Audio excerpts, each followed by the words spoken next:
Hello po guys. Good day to us all po. Part 9 na po to, part 9 ng bago ko pong content na ginagawa, yung pong life lesson, life quote, motivation, POV. It's all about, guys, it's all about refresh at saka po dagdag enhancement para po tayo magkaroon pa lalo ng kahit konting booster na magpapatibay po ng faith natin sa ating Panginoon hanggang sa walang-wala, hanggang sa maging zero na po talaga yung doubt natin, na prepared na talaga tayo anumang oras na salubungin natin yung snatching na gagawin ng bigatin saan. Amen. God bless us all po ulit, and to God be the glory. Sana po matry po ninyo kung sino man pong madadaanan ng bagong content ko na to. Matry nyo pong simulan mula part 1 hanggang final part. So bali part 9 na nga po to. So, dagdag ko lang po guys, isingit ko po yung part 6 po yata, hindi ko nabanggit yung yung 7 deadly sins. Yun po yung gluttony, sloth, greed, envy, anger, hatred, pride. Yun po yung mga 7 deadly sins na vital din po yan, kailangan po iwasan natin yan. Doon po sa mga previous kong content, nasabi ko na po yung mga verses niyan, kung saan sinisignify yung mga verses na yan. Karamihan po dyan nasa New Testament. Ang pinaka-vital po dyan yung pride. Yung pride po, yun po yung pinaka-kumbaga sa dun po talaga nag-iinit ang ating Panginoon sa pride ng tao. Yung pong sobrang taas ng tiwala niya sa sarili niya, yan, pangit po yan guys. Dapat po yan itapon po natin yan. Mas gusto po ng Panginoon lagi yung being humble, yung being you easily admitted that you are human, you are prone to mistakes. Yun po yung gusto ng Panginoon. Ayaw po ng Panginoon na masyado nating pinapairal yung pride, kasi po yan, bumubulok po ang pride tsaka yung envy ng buto ng isang tao. Marami pong dalang yan, sakit. So guys, dinagdag ko lang po yan kasi nakalimutan ko pong banggitin dun sa sinundang part nito, sa 7 po yata yun, o sa 6. So guys, ito pong content ko na to, pagkaklaro po to ng isang pastor na gusto niya pong itawid sa kanyang dokumentary na talagang tayo magpaka-aligaga, magpaka-prepare po talaga tayong lahat po tayo ay included sa last generation ng humanity. Halos 99.9 po sa atin sa panahong ito na kinabubuhayan pa nating lahat, talagang tayo po'y nakatakdang makasaksi ng mga kung ano-anong pangyayari. Lahat po ng klaseng dilubyo, lahat po ng klaseng illnesses ay masasaksihan natin dito sa lahat po ng klaseng deception at apostasy na pinalalaganap ng kalaban ng ating Creator ay masasaksihan po ng mga tao ngayong generation natin. Pati po yung ipapanganak ng mga tao sa papasok na new era ng mundong ito, yun nga pong 1,000 years. So guys, sana po talagang asam-asamin natin na tayo ay mapasama na dun sa unang rapture ng ating Creator.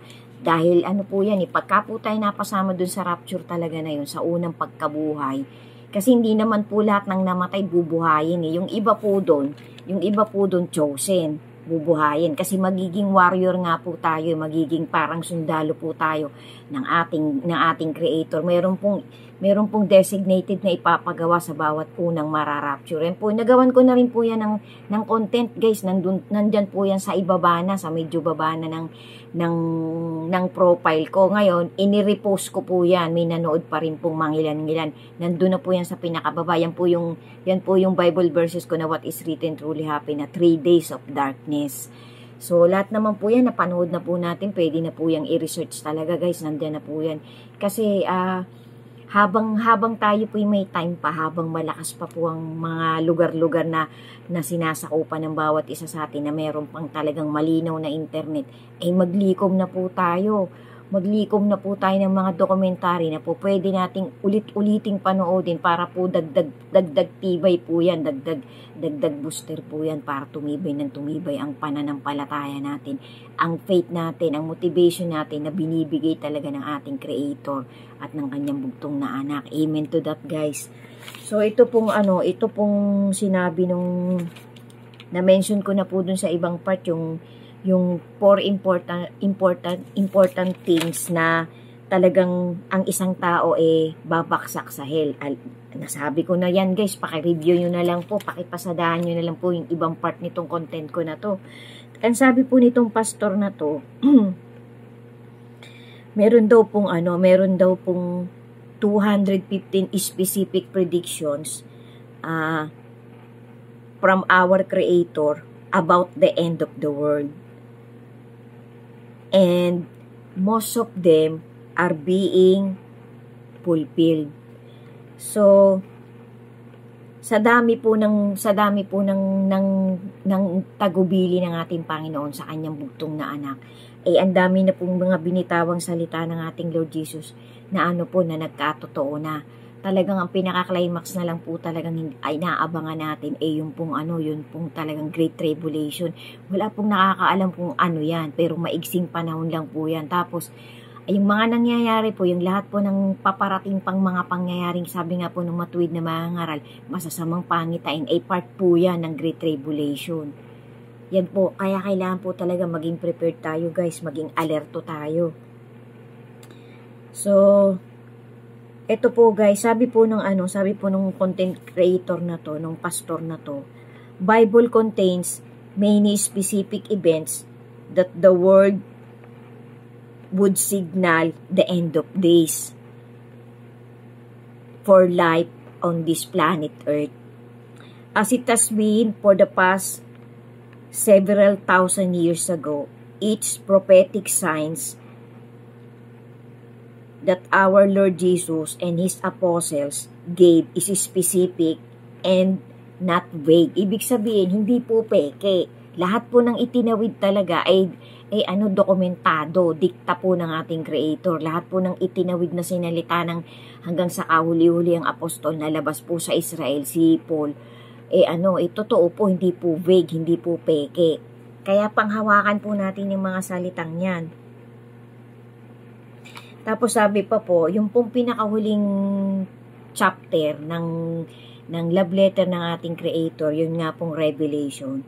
This is the only book chapter of the Bible that our Lord Jesus came down to supervise as the conclusion of God's revelation.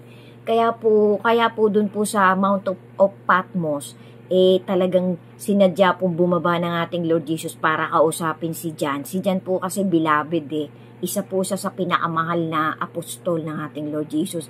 Kaya yung pagkamatay pong pagpaparusa kay John, hindi po siya natuluyang mamatay hanggang sa itinapon na nga po siya dun sa bundok ng Patmos. Tapos habang nandun po siya, nalulungkot siya, nagkaroon po ng vision. Nagpakita po sa kanya ating Lord Jesus para ipasulat sa kanya yung mga coming event na mangyayari sa huling generation ng humanity. Sundan nyo pa po guys. Sundan nyo pa po. Maraming salamat po. Sana po nakakasunod kayo sa akin. Sana po kahit papano, bawat part ng content ko na to nakakapagtawid po ako sa inyo ng maliit na motivation na magiging booster pa po ng kapit natin, ng motivation natin sa ating Panginoon, sa ating Lord Jesus at sa ating Creator. To God be the glory po. Thank you po for watching. Ingat po tayo. Be alert. And have steadfast faith to our Creator and to His begotten Son. Amen. Sundan niyo pa po yung kasunod. Dalawa na lang po to or isa at pipilisan ko na po para magkaroon na po ng final. Thank you po. To God be the glory po. Ingat po tayo palagi and God bless us all. Thank you po for watching. Amen.